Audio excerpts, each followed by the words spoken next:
be a rough trip. Are you big and bad enough to handle it?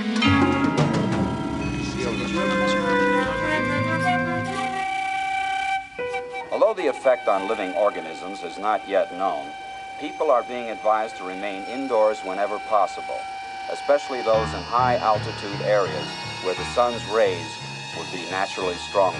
Welcome to the latest episode of the podcast that wouldn't die. I'm your host, Kevin. With me, as always, is Aaron. The summer's over. It's a sad, sad situation. If I'm lying, I'm dying. This week on the podcast that wouldn't die, we're discussing the 70s horror when animals attack movie, Day of the Animals, starring Leslie Nielsen and others. And Andrew Stevens, he was the sex symbol of all the 70s in the bicentennial. Very young Andrew Stevens. He was in this. And a few other fairly I'm recognizable. very concerned about the production. I didn't look to see, does it have the Humane Society seal of approval? Because I'm not so sure they did. They literally, unlike the bird, for sure, these are all real animals really trying to kill people. Absolutely. They clearly just didn't feed the animals for a while and then just let them loose and just let nature do its thing. I mean, we're talking about endangered species. It was and all the rest. Absolutely. Birds of prey scraping your scalp. It was a freak show. It was a damn freak show.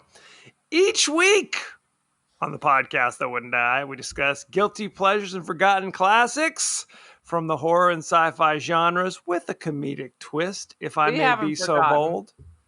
They might have. Well, the idea is if somebody's listening for the first time, I want to give them a heads up as how we roll. That's what I'm trying to do. Would you pair this with, like for a drive-in double feature, it'd be like this and Cannibal Holocaust? You love to go back to Cannibal Holocaust. Have you even seen Cannibal Holocaust? I have. It sounds like a great band name. I'm sure it is, right? It must be the name of a thrash death metal band or something, right? For sure. Swamp Thing opens up for them out in some super remote part of the desert where it's 1,000 degrees. That's right. And what is it? The Hills Have Eyes closest for them? Is that how we do it? No. The Hills Have Eyes are not the headliners. They come on somewhere in the middle. You're telling me. Cannibal Holocaust. Because then it'll turn into like Woodstock 99, where then they just set the stage on fire. And that's just what they do. You know, like the Who would smash their instruments. Cannibal Holocaust, the death metal band, just sets the stage on fire. And the audience, every concert. Barbecue. That's Holocaust. How they do it. It's a cannibal. It's literally a Cannibal Holocaust. So a helicopter flies above, dropping like cumin and chili powder on the audience. That is correct. Call that a dry rub. That's how they do it. Give us your 30-second synopsis of Day of the Animals. Okay, very succinctly. Hey, we're all gonna go into helicopters and get dropped off on top of a mountain, and then we'll hike down. Except it's some kind of The Happening meets the birds, meets global warming, meets holes in the ozone layer. So the animals are angry. But luckily, as with all these movies, they could only be angry for a little while, and then there's an animal holocaust, because I guess then every animal in the world is now dead? Is that what we learned? But it only affected elevations over 5,000 because the hole in the ozone made you go crazy. And it made some humans go crazy. But it's not very clear who or why. It made Leslie Nielsen go crazy, I think it was what it came down to. So then they had to throw that into the mix. What if this is what Leslie Nielsen is really like? And this all jovial, kind of funny, cool guy thing is all a lie. That's correct.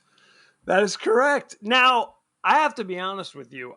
I had never even heard of this movie until a couple homies on Twitter were talking about it. Had never even heard of it. Had you ever heard of this? Never. Never. Never. And quite frankly, I mean, it kept my attention most of the time, mostly because I was like, shit, that dog is really going after him. I'm like, this dude is full on like punching a mountain lion. Yes. Like, it wasn't like there was a mountain lion walking by behind plexiglass and then you're wrestling a dead one. No, they were full on bear hugging mountain, and there was like 6 of them.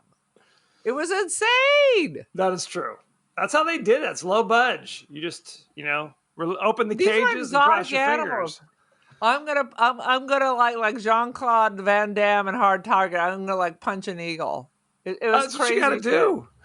You gotta do what you gotta do. You gotta do what you gotta do. What's funny about this movie is most of us know Leslie Nielsen as the guy from the Naked Gun movies. He was in Airplane. He was in kind of these wacky screwball comedies. People don't realize that he was like a normal actor prior to being cast in Airplane. Like he was in like Westerns in the 60s and in the 50s. He was like in The Virginian. You know what I mean? So him playing... He was the Betty White before we fixated on Betty White. Absolutely. That's exactly right. So the idea, it's not... it's strange for the casual viewer to watch Leslie Nielsen go from casual racist to casual rapist over the course of this movie. But it's more bizarre with our modern sensibility going, Leslie Nielsen, the guy from Mr. Magoo, he's doing this now? Crazy. Mr. Magoo? He was in Mr. Magoo? I never saw that. Yeah, I only know Magoo and the cartoons, and no one needed to see that in live action. No, starting with Airplane, he basically reinvented himself as kind of this screwball character. Now, if you watch Airplane and you watch those early Naked Gun movies, he plays it all very straight. It's more like I'm the normal person with crazy shit going down around me. Even when he says something that's funny, he doesn't say it like waka waka.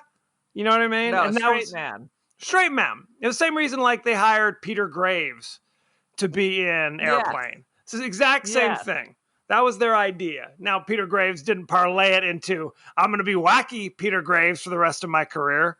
Frank, I don't know what else Peter Graves did after that. Who knows? Peter Graves, you're listening, no offense. I think that the answer is in the second part of his name. Graves. This is not going to matter to anybody, but somebody told me that Peter Graves' brother is James Arness, who was Marshall Dillon in those old like Westerns. But he was also the Thing in The Thing from Another World because he was a big, giant guy. That's Peter Graves' brother. Anyway, interesting. Peter Graves was on Mission Impossible in the 60s. No one knows what the hell we're talking about. Anyway, I don't even know what you're talking about. One, I never watched any show with Marshall Dillon. The Thing from Outer Space, I don't know what that is. You know The Thing from Another World? You're talking to 0.5 of the population. Aaron. 0.5 of the population. 0.5 of the people listening to this podcast. Aaron, we do horror podcasts. You know The Thing from Another World. Is that The Thing? It was the 50s movie that was remade as The Thing. Oh, I never saw that. Sweet Jesus. Moving on.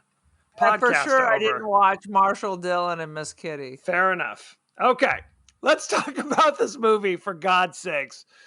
Highlights! What you got? Oh, first of all, let's just go with, my first complaint is it's a 2-week hike. That's ridiculous. Everyone's packs. They all have packs. At first I was confused because I saw no tents. But I see that they're like down the trail. You walk from spot to spot. I'm not sure that's true, by the way. I think they just stumbled upon an abandoned camp and then just took it. 2 weeks is a significant amount of time for people dressed like they're going to the mall on the weekend. Yes. I wrote that down. It's literally called a survival hike, where the guide, there's like food in a special place for emergencies, but the expectation is we're hunting for grubs and shit. We're like Oh, it's eating like off the land. Survivor. That would have Yes. been better. That's what it is. I haven't watched Survivor in like 10 years. It used to be they were having organ failure and they were eating rice with maggots in it. And now all they do is just lay around and get fat. Well, originally, That's when I lost interest. they didn't even give him rice. They That just earned said, "Yeah, exactly." It's like you got to figure this out. But then when you have like Wall Street types and models passing out from starvation, they're like, we better throw some rice at least. Give them a That's little when something." there was at least some tension. People were like, because of course they hired like a few old people just for comedy. And then everybody else was straight out thin as thin can be. And thin on TV, Good which looking. means Like washboard abs. and good looking.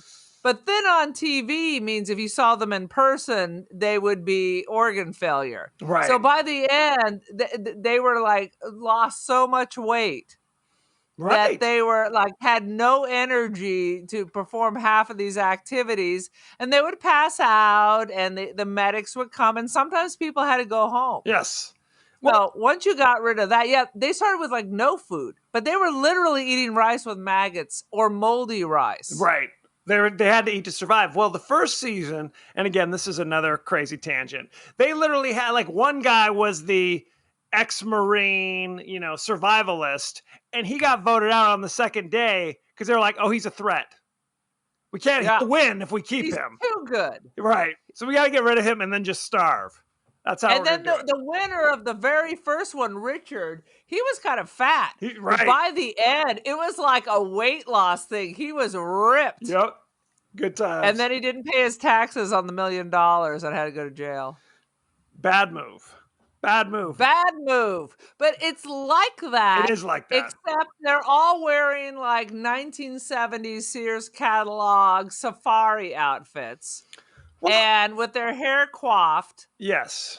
It's a weird and group. It's a 2-week trip, but they managed to walk down in 2 days with animals trying to eat them. that is true as well. It's a weird group because you've got really old people, you got really young people, you got the ex-football player who's just riddled with cancer. They kind of casually mention who can barely walk. You got the guide leading them, but you also have the wizened old Native American. And you wonder, why is he taking this tour? He clearly already knows everything. No, I thought he worked for him. No, he was just another guy on the tour. My God. And Leslie Nielsen, of course, on top of being sexist, is also racist. Kimosabe. Constantly call him Kimosabe. Yeah, actually, totally. And everybody... Nowadays, you just get a punch for that. Absolutely. Everybody hates Leslie Nielsen, except halfway through when shit's gone down, he manages to lead half the group off by himself. He's like, yeah, I'm from Wall Street and have no survival skills, but somehow I've managed to convince half the people to follow me into the wilderness. Which makes no sense. Right. All the women and small children went with him when he's been literally complaining and bitching and moaning for like every 2 seconds. Why would you ever go off with him and not stay with the people who know the mountain? Why would he have some special knowledge of a place he has never been? It makes no freaking sense. And of course, 5 minutes after he leaves, then he reveals, by the way, I'm a murderer. Rest in peace, Andrew Stevens. And I'm a crazy rapist. I'm going after Andrew Stevens' little girlfriend. Good times. Wop, wop, wop. I mean, he flips quick. Like literally, it is like a ridiculous turn where he's like, I now know I should just take what I want. And I want her. With his shirt off. And so they try to explain the shocking turn of events by the ozone layer depletion affects some humans. But by some, we mean only Leslie Nielsen. Right. If you're an asshole already, it's really going to get you. Is I basically was what's super impressed. At one point, he's trying to rape the girlfriend in front of the mom with the kid, and mom's like had it. So she grabs his boulder. She's gonna crack his head like a walnut, and he's like, "You'll never be able to do it." And she's like, "You're right," and puts the Wah, rock down. wah. So She stupid. says, I was "Carry like, on."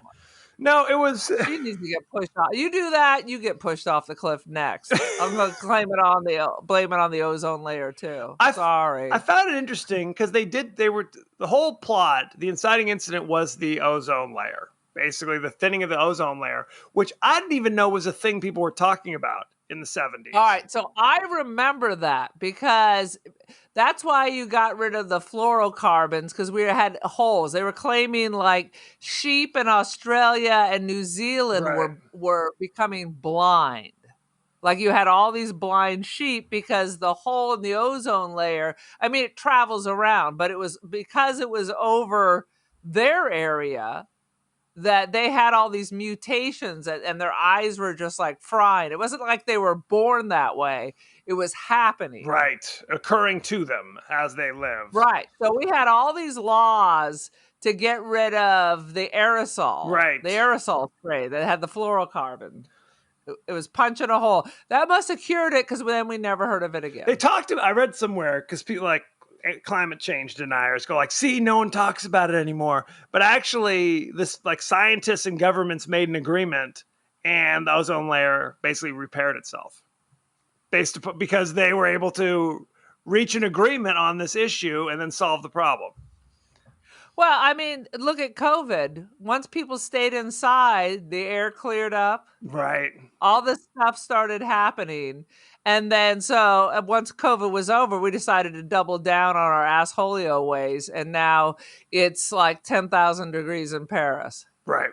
It was 100 degrees in Stockholm. I mean, I'm practically on the Arctic Circle. Well, what do they say? It's like, guys, don't worry about the Earth. The Earth will be fine. We'll be dead, but the Earth will still be ticking long after we're gone. It's true. The Earth keeps trying to get rid of us, but we're so annoying. We're like when you spray bug poison directly on the cockroach and you think it's dead, so you leave and you come back into the room and it's gone. You see a puddle and then it's just gone. That's Earth. That's people. I like to think That's that America. that's America. I like to think that the roach just liquefied. Like it's such a powerful bug spray that it just no. Oh, This is Palm Spring roach. I think they're tiny robots invented by the CIA. That's true. It's a sad situation. So they've signed up for this survival hike, 2 weeks, living off the land, and they have to take a helicopter. This is how serious they are. They take helicopters to the top of the mountain, and they're like unloaded. And what I noticed is that people were throwing their bags when they were literally packing up the helicopter to leave. None of the bags were strapped on to the outside of the helicopter. So I guess they hit some turbulence. It's just, I guess you're sleeping on a rock for the next 2 weeks. I'm not sure how this works. It's later scary. First of all, if it was a real hike, there would be no helicopter dropping you off so you hike down. That's called the easy hike, which many times I would say, if only they would drop me off. Right. A real survivor hiker hikes up, then they hike down. So this was old lady hike. They want you to think that this is going to be a stretch, but literally, I mean, I didn't see them crossing logs, hanging on for dear life. This is just downhill on wide paths. Right. Well, and that's the thing. So they're up there and they're starting to hike, doing whatever the hell it is that they're doing. And is it that first night they discover the abandoned camp where it's like literally like coffee heating on the fire, and we never find out what? I mean, presumably animals got at them, but just ate them all up. No blood, and then no ate their bones. sleeping bags too to get rid of the evidence. That's correct. That's how they do. A dingo ate my baby. Well, and I don't remember. Was there? I guess they didn't. No one had a walkie-talkie or anything in case of emergency. Nothing like that. me, they had walkie-talkies in the 70s, but maybe I'm wrong. Well, no, that's what. Maybe it was just the cans and a really long string. Well, I mean, that what I'm saying is you're going 2 weeks into the wilderness, living off the land with, let's just say people ill-equipped. What if danger strikes like it does? And your plan is basically like, hey, I know you were just attacked by a mountain lion. Why don't you and your husband, who've never been on this island or this mountain before, go ahead and hike to the ranger station. It's over that way somewhere. Good luck. That's the plan? Not a good plan. I did not see any living off the land. So I do think that this is one of those situations where they hike for half a day and there's already a camp that's already been. I think that's what's happening. Because if they were living off the land, they wouldn't have freaked out when all the food was done. I wrote that. I wrote that down there because it made no sense. Those are 70s tents. Those were giant tents. Somebody would be carrying this. Remember, they came in giant boxes. These are not the tents that collapse down into a pocket like real hikers use. These are old school giant pole tents. Yeah, but they didn't bring those tents. Right. That's what I mean. So They that's were why I abandoned think. by the people who disappeared. Then where were their tents? They didn't. They were not carrying any. No, they were going to live off the land. And you saw people just sleeping out, even though with the tents, they were just sleeping out under the stars. True, but I never saw anybody eating off the land. They were not hunting squirrels and eating razzleberries. They weren't. You didn't see any of that. Right. It was basically but literally they talked about because it's possible, like the Donner Party, that you go hunting and you don't see anything. Right. So now you're going to have 24 people that are just going to starve to death, because if it comes down to that, it's going to be y'all that are responsible for it. So they had to have food. They had the food drop, but they said this is for emergencies only. That's what that food drop was for. But they were acting like this was always their plan, even though they had said earlier, we'll be eating off the land, but in case there's an emergency, we'll have those food drops. It makes no sense. Because I didn't see any guns either. No. So what land are they eating off of? Is it pine nuts? I did see that pine cone. And so we were all just going to pick out a pea-sized pine nut. Now, how many of those do you have to eat a day to maintain you for 2 weeks? That's correct. You did see them nibbling on some pine cones. So, and then they immediately ran out of water and threw all their canteens away. It was not a well thought out plan.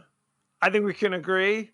I like there's a scene back in town where the sheriff, who had previously spoken to the guide and said, hey, we've gotten some bad reports. Take it easy up there. Be careful up there. And then he promptly goes to the bar where he and the deputies are drinking and gambling. Boozing it up. They don't giz a. They don't giz a. Not even a little bit. Aren't you on the clock? No, they're like, be careful. Look out. At 5,000 feet elevation, things are getting a little wonky out here. That's what he said. I mean, he's basically like, look, be careful because I'm going to be too hammered to help if push comes to shove.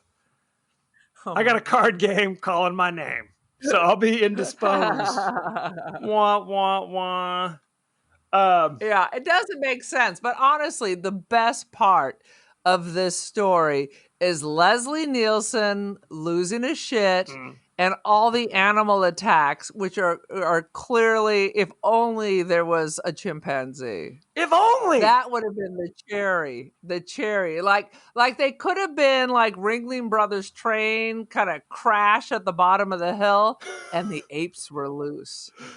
That would have been the cherry on top. It could have come up riding on the back of a mountain lion, springboard off, and eaten Leslie Nielsen's lips and fingers. Like a Planet of the Apes kind of scenario is what we're looking for. People don't realize this, but there are no apes in circuses. You have to go to a zoo to see apes. I don't know why that is. Even in the 70s, I thought everyone had a monkey pet. They might have, but I don't know about Ringling Brothers.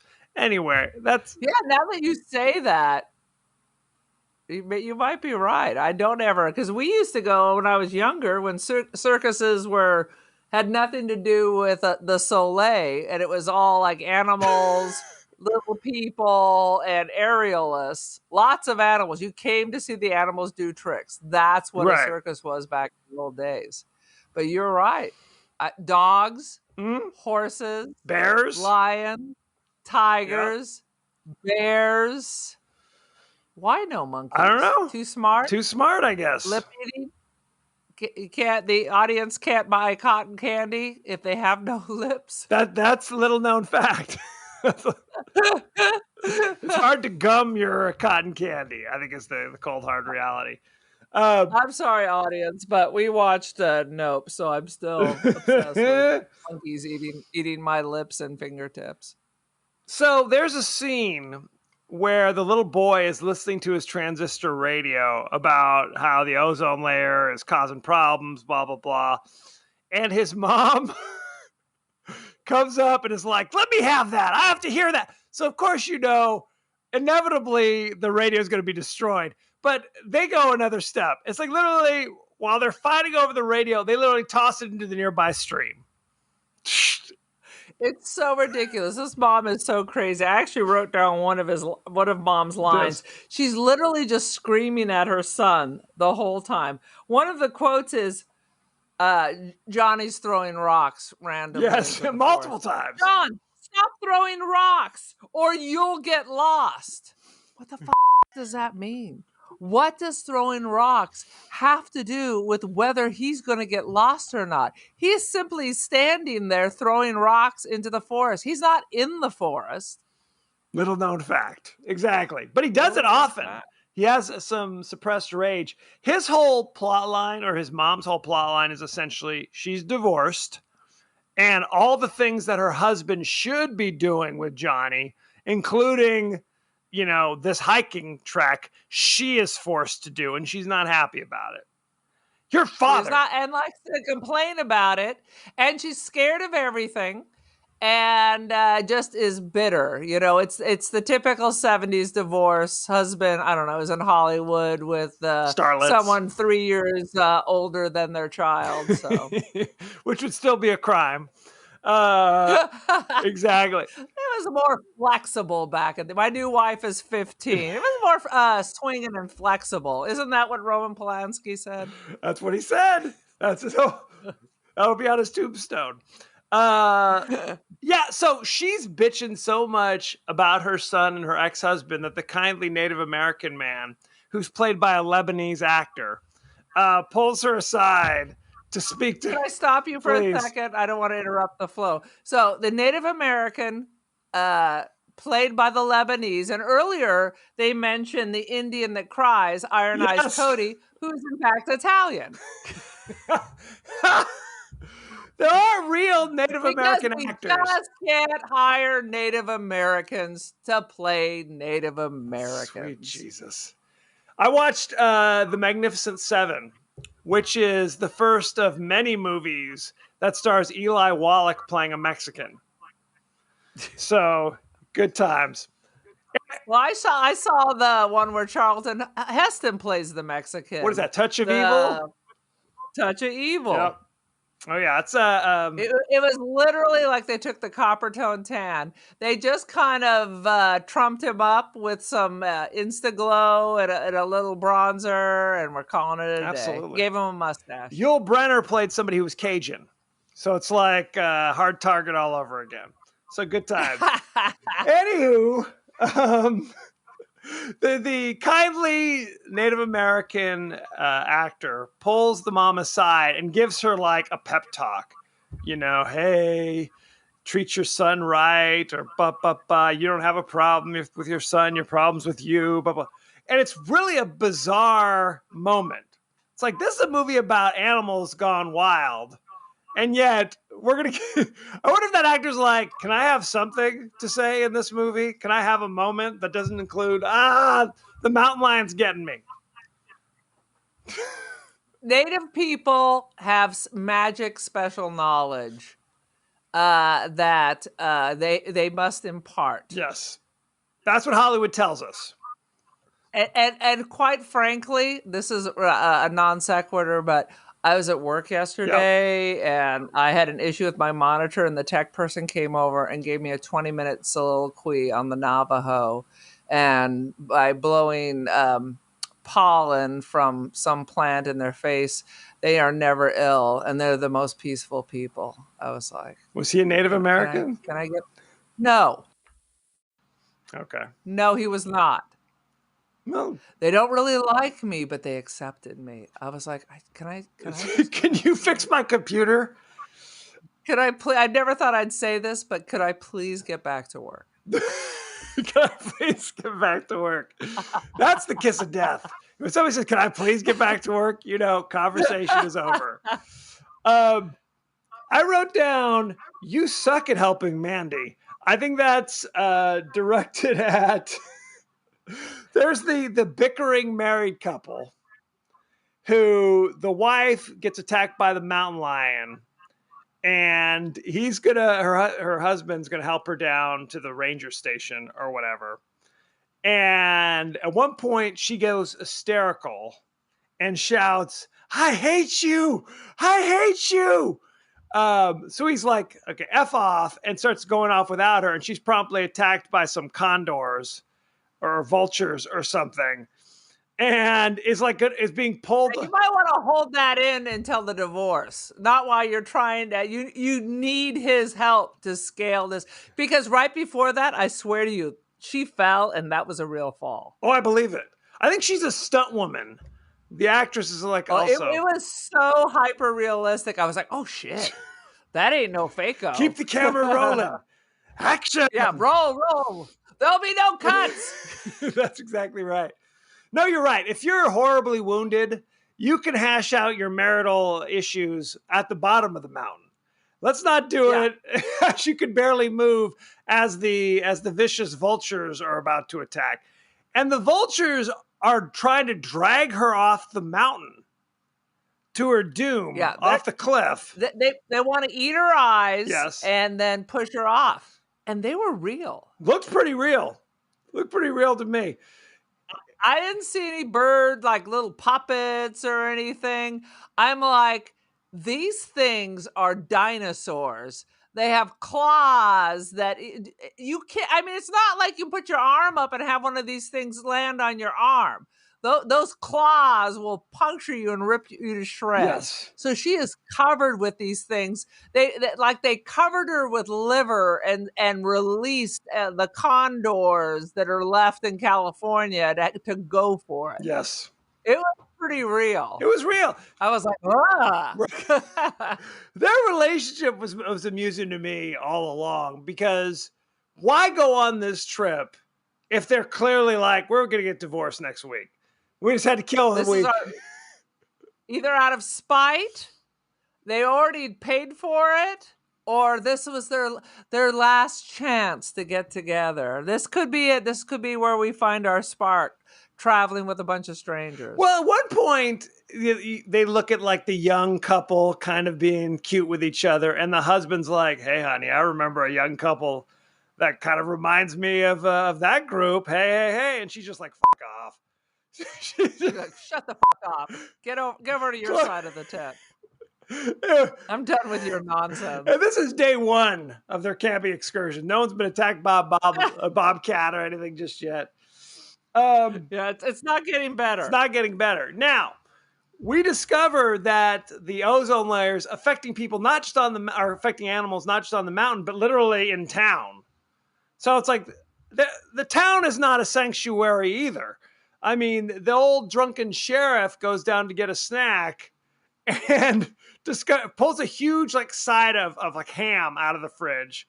When they're all, "Sheriff, we need you in town. Hurry." He's like, "Okay, well, let me carve for 20 minutes from this gigantic ham," and discovers like 10 rats.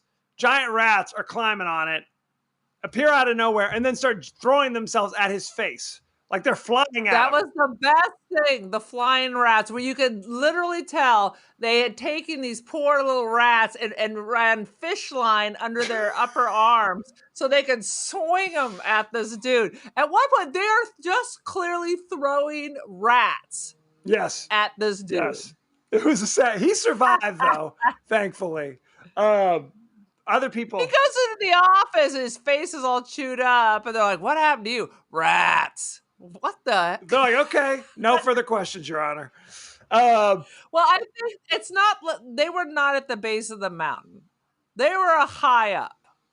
It was a town that was higher up. Well, it was a mountain town, but it wasn't like. It's a mountain town, right? But this is where literally because they started. The issue was it was higher elevations where this was happening. So that means this was at a higher elevation. That's correct. This is the town where the hiking trips like met the helicopter to fly up. So it's still kind of mountainy. And evidently there are just packs of wild dogs everywhere. Packs of wild dogs everywhere. Packs of German Shepherds specifically. That's correct. Well, up in the mountains, that's more later on. But at first, those were wolves. There were scenes with Full-on wolves, but there were more scenes with just dogs. Yeah, I don't understand. Did a German Shepherd puppy mill explode, sending purebred German Shepherds everywhere in giant roaming packs? There aren't this many and they're German. so smart. Their paws are like hands where they can open doors. Yes. Oh, no. They're brilliant. They're brilliant. There's the climactic scene where the few surviving members are hiding in like some kind of cabin, like a shack of some sort. The dogs are trying to get through the windows, trying to get to them. They can't get to them. And then it just stops. So the guide's like, whew, I think we're okay. Opens up the door wide. 1 Mississippi, 2 Mississippi, 100 dogs run in and kill the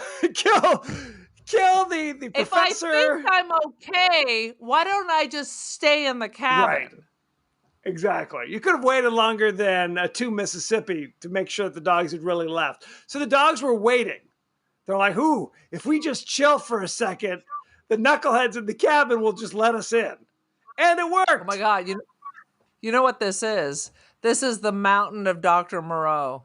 It absolutely is the mountain of Dr. Moreau. They attack them. The guide and the sassy reporter woman escape first and just leave. They're like, we're out of here. Deuces. The Native American leaves a moment later. He's out of there as well. And they leave the cancer-ridden football player and the kindly professor just to be eaten by the dogs. They're like, where's the professor? He's had it. Really? Are you sure about that? He seemed to be in the same situation you were in. Get what you get. And we haven't even mentioned the feral Where the Crawdad Sings baby that mysteriously just shows up out of nowhere. It's little Nell. It's an American Horror Story. Yes. So they rip a pier from its, I don't know, stanchions or whatever, and now it's a raft. That's really convenient. Only problem is they're literally bringing 2 dogs with them. So now there are 2 wild dogs on top of the pier while they're hanging on to the sides, floating in the water. Good times. It was ridiculous. The dogs were clearly happy. They were wagging their tails, looking around, happy as clams. La la la. Wagging their tails. It would have been more funny if you saw the fingers on top of the raft and the dog went over there and started chewing on Right. them. That's what they should have done. Or look, it's like these German Shepherds, if there's a pack of them coming to get you, I get it. That would be scary.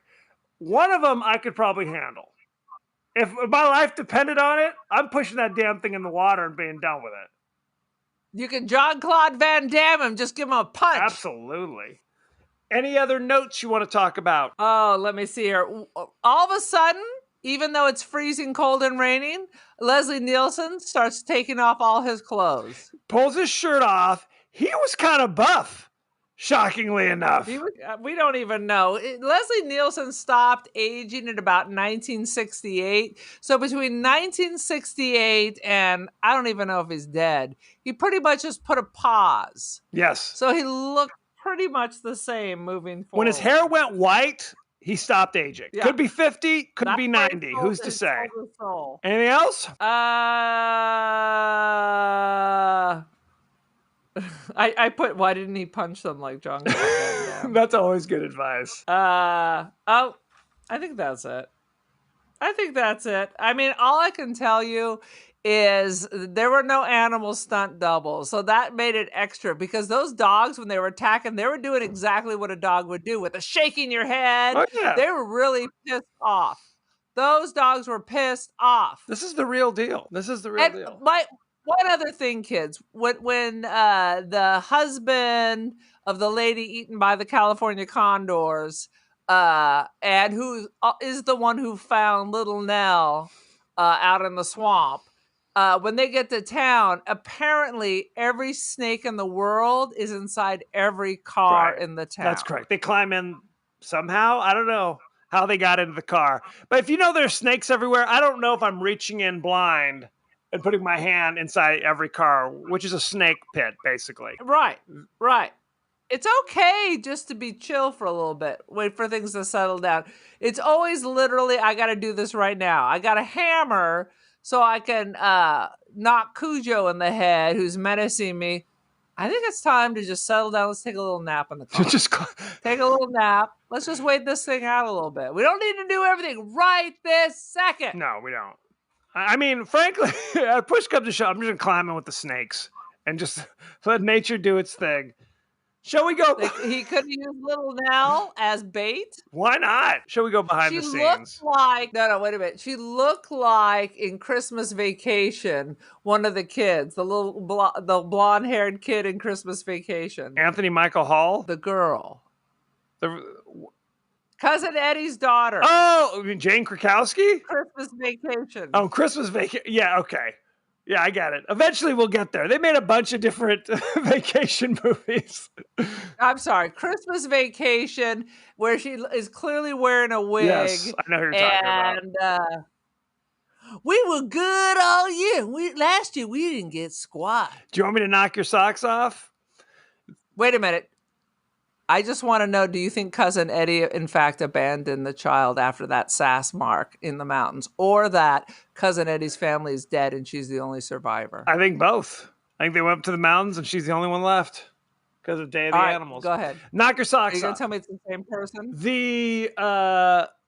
The young girl, the Nell character, as you call her, has a role in the movie Airplane. There's these two young kids who are acting like adults. Like he's like dressed, little boy's dressed in a suit. The girl is dressed like in a gown of some sort. And he comes up later in the movie with coffee. And he's like, mind if I join you? And she's like, sure, please be my guest. And he's like, would you like any cream? And she's like, no, I take it black like my men. That's the same actress. Good. Okay, little known fact, I've never seen Airplane. What?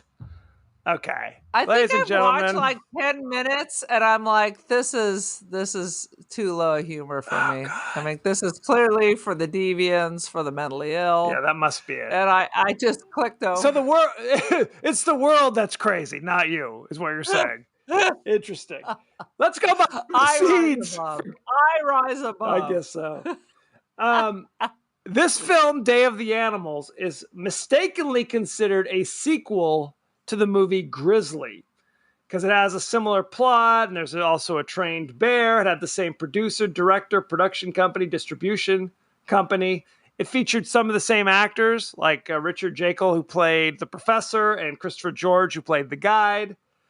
Richard Jekyll's been in 1,000 things, by the way. Yes, no question. They did make a sequel called Grizzly 2: The Revenge a few years later, but this is not a sequel. So there you go. Wasn't Grizzly 1 The Revenge? I guess it's all a revenge story, isn't it? We could call them all the Because Revenge. now it's personal. This Before time it was it's just, personal. for fun. Susan Backlany, who was the woman who told her husband, "I hate you," before the Condors dragged her to her death, was the stunt woman for Linda Day George, who played the sassy reporter woman. So she got 2 paychecks. She got 2 paychecks. And Christopher George, the guide, was married to until his death, Linda Day George, who played the sassy reporter woman, and they were in a bunch of things together about this time. Like practically every Good for movie them. one of them was in, they were both in. Yeah, they look very 70s. The grizzly bear that Leslie Nielsen fights is not actually a grizzly bear. It's called a cinnamon bear, which is a subspecies of the American black bear. I was like, does that make them sweeter? Or Now, grizzly bears Or can are they still rip huge you? and vicious, where I guess American black bears are not as big and I guess can be trained to not rip your head off. Because someone at one point is wrapping their arms around this monster. Right. Although it was dark, so I couldn't tell how much of it was trained bear and how much of it was dude in a bear suit. Let's be honest. Honestly, if it was dude in the bear suit, if there was any creatures in this, they did a really good job of hiding it because it looked all way too real. I was like, I think there was some laws passed after all this. As it should be. Susan Backlany, who played the woman and the stunt woman, was also the first person killed in the movie Jaws. She's the naked swimmer. I was wondering because I saw she was in Jaws, but I didn't remember, and she was blonde, so I was wondering if she was in fact the naked swimmer. There you go. That's a pretty good claim to fame. That is not bad. Yeah. And I think that is about it. Shall we talk about the cast? All right, lay it on me. Okie dokie. The cast. The guide, Steve Buckner, was played by Christopher George, as I said. He was in a ton of stuff. He was in El Dorado with John Wayne. The Rat Patrol was a TV show. He was in something called Graduation Day, which was a horror movie. He was in a bunch of horror movies, late 70s, early 80s. He was in Pieces. A bunch of these movies that I saw on Joe Bob, he was in with his wife. So, good times. It's a family affair. Absolutely. Leslie Nielsen played Paul Jensen, the racist rapist. The naked racist Yeah, rapist. absolutely. Let's throw that in. He there. died in 2010, so he hasn't been with us for a while. He was in Airplane, Aw. Naked Gun, 2.5. Something. I guess he was in a knockoff of The Fugitive called Wrongfully Accused. Good Lord. He did nothing but That sounds like spoofs. something out of 30 Rock. He did nothing but spoofs after Airplane, sadly. But we also should mention that before his second life, he did nothing but serious drama. Right. Absolutely. Another movie that I saw with Christopher George and Linda Day George recently was Mortuary, which was another wacky. It's so bizarre. It's basically like when your career is winding down, but you still got to pay the bills. Linda. Hey, at least you're doing it together. You can go out to lunch afterwards. Absolutely. Linda Day. I'd do it. I'd do it right now. I'd do it right now. Linda Day George played Terry Marsh, the reporter. You know her from Mission Impossible. She was the female member of the team from 71 to 73. She was in Pieces. She was in the reboot of Mission Impossible 1989. She played Fausta Grebels on Wonder Woman, the TV series. You're a Wonder Woman. Good stuff. Richard. I follow Wonder Woman on the Twits. As you should. She's great. Richard Jekyll played Professor McGregor. You know him. He's in a ton of stuff. Starman, The Dirty Dozen, Airplane 2, Pat Garrett and Billy the Kid. All sorts of stuff. Yeah. Let's see. Real stuff. Michael Ansara played Daniel Santee. That was the kindly Native American. You know him from The Message. The Manitou. The Manitou, that's right. Love the Manitou. I have a little Manitou on my chin right now. Don't lance it. You don't know what could Joel happen. Hansen. He was in Assassination with Charles Bronson. He was in several episodes of I Dream of Jeannie as Major Biff Jellicle or something. I can't read this. Anyway, good stuff. He had a very long, distinguished career, not just as a Native American. For sure. I think that's about it. Shall we talk about the rating? Oh, whoa. What? Andrew Oh, Stevens. excuse me. As I said, I only go about 6 deep. I'm not going every cast member, but let me see. Andrew Stevens, son of Stella Stevens. You I once always tried to convince thought- me that Parker Stevenson was Connie Stevens. I looked it up. It's all not wrong. true. Where did I hear It's that? called a lie. Pass it on. It's apparently so. Anyway, But Andrew Stevens in the 70s, little known fact, during the bicentennial, there were all these historical fiction, romance, The Bastard, all these books were made into these mini-series. right. And he starred in every single one. He had perfectly feathered hair at all times, and then he just disappeared. I guess he's a producer. He is a producer now. I'm looking to find stuff about movies that he was in. I remember he was in The Fury with Kirk Douglas and John Cassavetes. He had his distinctive flaring nostrils to show his rage. The issue is he had kind of a normal career in like the late 70s, early 80s. And then it was kind of like Cinemax. Like he was in the Night Eyes movies with like Shannon Tweed and things like that. I think he got bumped by the dude from Clash of the Titans because they were so similar. Harry Hamlin? Looking. Harry Hamlin, I think, bumped him out. He was on 33 episodes of Dallas. There you go. Yeah. I mean, he was doing stuff, but he kind of took a dark turn. He was in 10 to Midnight with Charles Bronson. I'm not going through all this Rapist stuff. number 7. Rapist number 7, as you know. So he did kind of other things that you would be familiar with. Then he did like the Cinemax path for many years. Way it was going. Many years. And now he's a producer. Like he's produced real things that you might have seen. The whole 9 yards. Yeah, no, real stuff. Yeah. So there you go. Like, dude, it's time to step away from the camera. I can't make Night Eyes 15. I got to get on with my life. It's a sad situation. The Fury 12. The Fury. I like The Fury. It also has Amy Irving, if I remember. It's kind of a early Firestarter type movie. Maybe we need to see it. I must have seen it, but I have no memory. The Fury and the Manitou need to get added to the list. No question. Love the Manitou. Shall we talk about the rating? Lay it on me. The current rating, there is no rating. There are 4 reviews.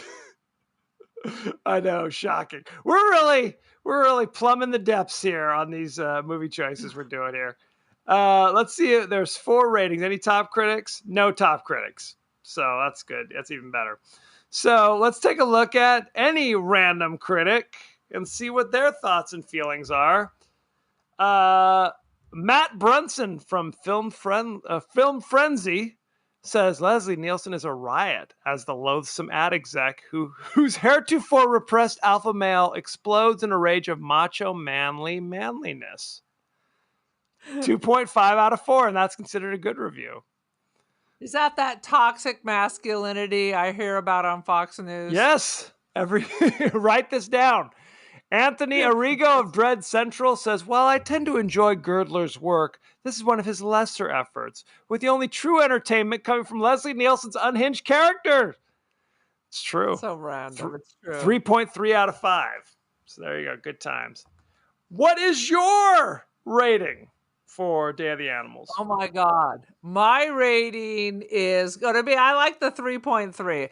I think it's a 3.3 because it is so shocking that clearly these are animals clearly gnawing on people, and people are literally rolling around with a live freaking mountain lion on top of them, and the mountain lion seems to be into it. It's so bizarre. So I'm going to give it 3.3 naked Leslie Nielsen out of 5. This is hard. I think I'm going to go for 3 out of 5 abandoning your friends to get eaten by dogs. I mean, people who talk about this movie just think it's hilarious. I think it's kind of boring, in all honesty. I think there are moments that are truly bizarre and ridiculous, but it's kind of not fun enough. It's obviously not scary at all, No. not even a little bit. And I wonder if they decided we have to turn Leslie Nielsen into a deranged rapist to add some fear. Maybe that'll do something, because like the condors ain't doing it. The snake ain't doing it. The mountain lion ain't doing it. So Honestly, what's shocking is, like I said, I mean, nowadays you would never put your stars into such dangerous situations. you wouldn't. But These are again, clearly dangerous situations. So the best parts are Leslie Nielsen losing his shit, yep. the married couple having a freak out, and anything involving an angry animal. Yes. Oh, no question. They've had it. Are you sure? I can still hear them calling for help. Anyway, good times. So thank you very much. Go to our page on Twitter at TPodcastTWDie. Go to our page on Facebook at The Podcast That Wouldn't Die. Aaron, are we on Instagram?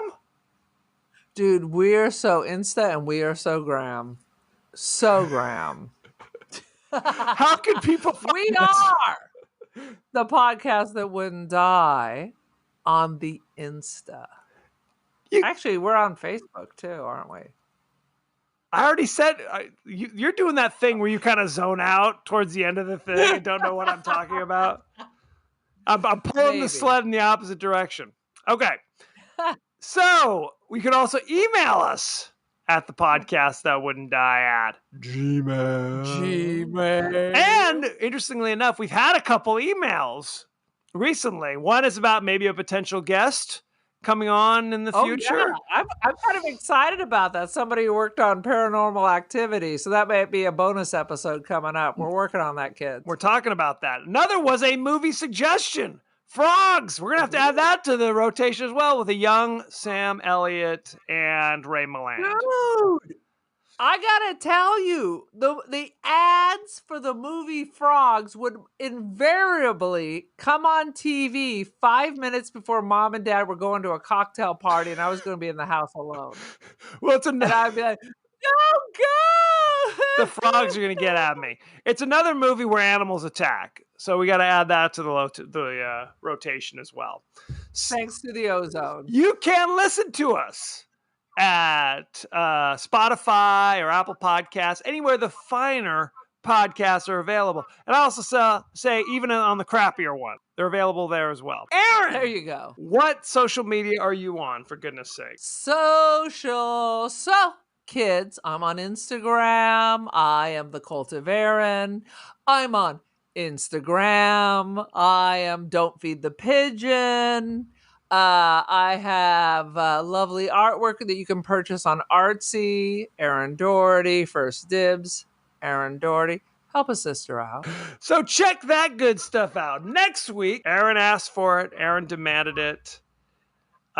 We are doing Blood for Dracula. So you can find that. You can find that on Vudu with ads. Enough, I couldn't find it as Blood for Dracula, so I watched Andy Warhol's Young Dracula. That's another name turns for out it. It's the exact same movie. Right. There were different cuts, different names, because I think they were literally trying to cash in on the Young Frankenstein phenomenon by calling this Young Dracula, which makes no sense because there is no young Dracula in this movie. There's just old as hell Dracula in this movie. No, that is correct, my friend. It's Jibba and it's Jabba. It's absolutely Jibba and Jabba. So enjoy that. Send in any favorite scenes, quotes, comments, or suggestions, and maybe we'll talk about it on the show. Goodness gracious me. So thank you very much, and be well. Later.